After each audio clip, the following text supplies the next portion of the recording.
So I don't think anything is coincidental. I think everything is symbolic and has meaning.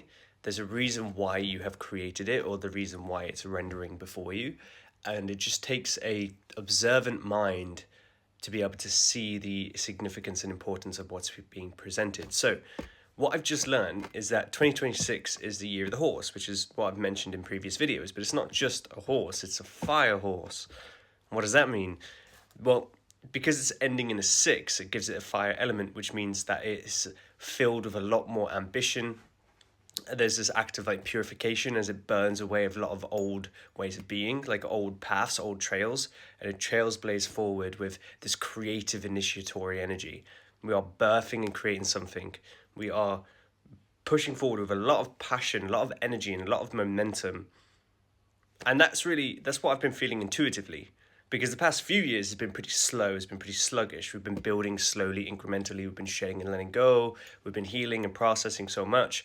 But I've been feeling like this next year is going to be a lot of movement. Like, we've built a very solid and strong foundation. We've built a launch pad that we're now like pushing ourselves off from into the new year.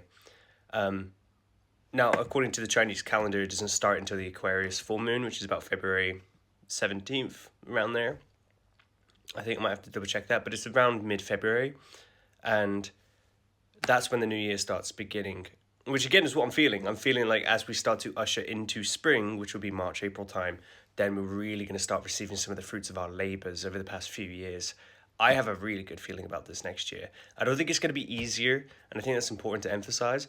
I don't think it's going to be, I feel like the mind has a way of over exaggerating things and making it feel like it's going to be the greener grass and better pastures and stuff like that. I just think it's going to be fruitful. I just think it's going to be more rewarding.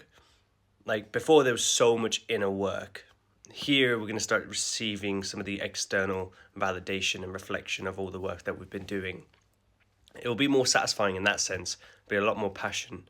But we have to be careful of burning ourselves out, because there's going to be a lot more momentum,